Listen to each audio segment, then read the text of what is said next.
অনেকে রমজান মাসে সাহারির খাবার এমনভাবে খায়। এক সময় আমরা দেখেছি ছোটবেলায় যে অনেক মুরব্বীরা আছেন রাত 12টা 11টার দিকে উঠে সাহারি খেয়ে তারপর শুয়ে পড়েন। এটা যেমন একটা ভুল ছিল, সাহারি হলো শেষের দিকে খাওয়া উত্তম, ওনারা খাইতেন আগে। অতিরিক্ত সতর্ক যেটাকে বলে, এত আগে কেন খায়? যে শেষের দিকে খাইলে রোজা হয় না, না হয়, জন্য 12টার সময় 4-5 ঘন্টা আগে খেয়ে ধুয়ে দিলাম। এটা হলো বেশি সতর্ক হওয়া। বেশি সতর্ক বুঝেন?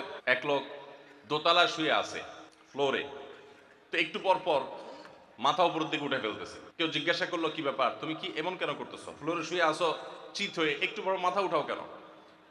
তো লোকটা বললো নিচের ফ্লোরে একজনে সুই সুতা দিয়ে কাপড় সিলাইতেছে, তো এইভাবে সেলাই করে টান দেন উপর দিকে। তো বলে যে সতর্ক থাকতে তো দোষ নাই, যদি ফ্লোর ভেদ করে আমার মাথা লাগে, এই জন্য মাথা উঠে ফেলতেছে। তো এটা অতিরিক্ত সতর্কতা হলো না? সতর্কতা ভালো, কিন্তু অতি সতর্কতা ভালো না। সাহারি অনেকে রাত 12টা 1টার সময় খান, এটা হলো অতিরিক্ত সতর্কতা। এত বেশি ভালো না, এত অতিরিক্ত সতর্ক হওয়া বরং নিষেধ। হাদিসে নবী সাল্লাল্লাহু আলাইহি ওয়াসাল্লাম আমাদেরকে সাহারি শেষের দিকে খেতে বলেছেন। এখন আরেকটা ভুল হলো, অনেকে সাহারি এত শেষে খান যে মুয়াজ্জিনের সাথে ওনার কম্পিটিশন হয়। মুয়াজ্জিন মাইক ধরে মাইকের সামনে দাঁড়ায়, মুয়াজ্জিন ঘড়ির দিকে তাকাইতে তাকে টিক টিক টিক টিক আগাইতেছে কাটা। মুয়াজ্জিন প্রস্তুতি নিচ্ছে যে আল্লাহু আকবার করে হাঁক দিবে, আর উনি ওইদিকে প্লেট হাতে গ্লাস হাতে খাবার খাচ্ছেন, ধুমায়া খাচ্ছেন, এবং কম্পিটিশনে লিপ্ত হয়েছেন যে মুয়াজ্জিন আগে আল্লাহু আকবার বলে না, তিনি আগে গিলে শেষ করেন। এরকম কম্পিটিশন হয় কি হয় না? বেশিরভাগ লোক, বিশেষ করে আমাদের যে কোনো কাজে আমরা একেবারে শেষ মুহূর্ত পর্যন্ত না ঠেকালে ভালো লাগে না। এই যে একদম আজান হওয়ার আগ মুহূর্ত পর্যন্ত খেতে থাকা, অনেক সময় দেখা যায় যে ভিতরে যাইতে যাচ্ছে আজান পড়তেছে, এখনো আমার গলার নিচেও নামে না, এদিকে আল্লাহু আকবার শুরু করে দিছি, আল্লাহু আকবার শুরু করতেছে, তখনও চাপাইতেছি, এবার ফালাই দিছি। দেরিতে সাহারি করা সুন্নাত, এর মানে এই না যে এত দেরি করবেন যে মুয়াজ্জিনের সাথে আপনি চোর পুলিশ খেলাবেন। এত দেরি করা এটা অবশ্যই সুন্নাহ নয়।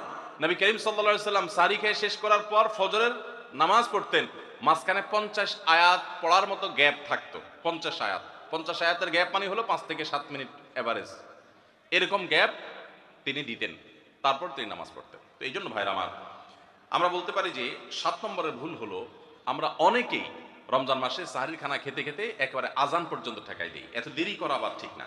অনেকে গোসল ফরজ হলে মনে করেন যে এই অবস্থা সাহারি খাওয়া যায় না, এটা ভুল ধারণা। আপনার রমজানে রাতের বেলা গোসল ফরজ হয়েছে, আপনি এখনো গোসল করতে পারেন না, এদিকে সাহারির খানার সময় চলে যাচ্ছে, তাহলে আপনি আগে সাহারির খানা খেয়ে নেন, সাহারি খেয়ে তাড়াতাড়ি গোসল করে তারপর ফজর নামাজ পড়তে যান, কোনো অসুবিধা নেই।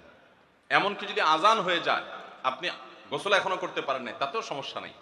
আমরা অনেকে এটাকে সমস্যা মনে করি। সেই সাথে আরেকটা ভুল ধারণা হলো, অনেকে মনে করেন রমজান মাসে দিনের বেলায় স্বপ্নদোষ হলে বোধহয় রোজা ভেঙে যায়। স্বপ্নদোষ হওয়ার কারণে রোজা ভাঙে না। স্বপ্নদোষ হয়েছে, আপনি রোজা কন্টিনিউ করবেন, এই রোজা রাখতেও হবে না, কোনো অসুবিধা নেই, কারণ এটা আপনার ইচ্ছায় না।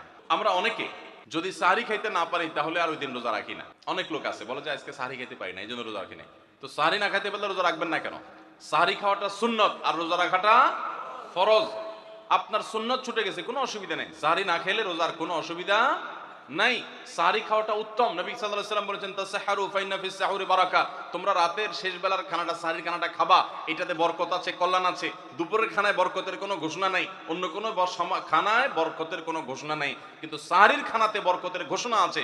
এই জন্য আমরা সাহারির খানাটা মনে না চাইলেও অল্প স্বল্প কিছু হলেও মুখে দেওয়ার চেষ্টা করব, কারণ সেখানে বরকত আছে, কল্যাণ আছে।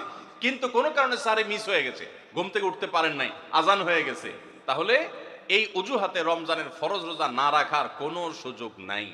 কষ্ট একটু বেশি হতে পারে ওই দিন, তাতে কিছুই হবে না, আমরা একেবারে মরে যাব না। ধৈর্য ধরা শিখতে হবে। ইমানদারকে আল্লাহ তাআলা সবর করা শেখাচ্ছেন রমজানের মাধ্যমে। এই জন্য ভাইরা, কোনোদিন সাহরি মিস হইলে ওই দিন রোজা মিস করা যাবে না। সাহরিতে আমরা বেশিরভাগ মানুষ একটা সুন্নাত আমল করি না, সেটা হলো খেজুর খাওয়া। সন্ধ্যার সময় ইফতারিতে যখন আমরা সাহরি খাই তখন তো সবাই আমরা জানি, আমরা ইফতারিতে যখন খেজুর খাই তখন তো আমরা সবাই মোটামুটি জানি যেটা সুন্নত, কিন্তু সাহরিতে খেজুর খাওয়া যে সুন্নত, এটা ম্যাক্সিমাম মানুষ আমাদের দেশে এখনো জানেন না। নবী করিম সাল্লাল্লাহু আলাইহি ওয়াসাল্লাম বলেছেন, নি'মা সাহুরুল মুমিনি আত-তামার, ইমানদারের সবচাইতে উত্তম সাহরি হলো খেজুর।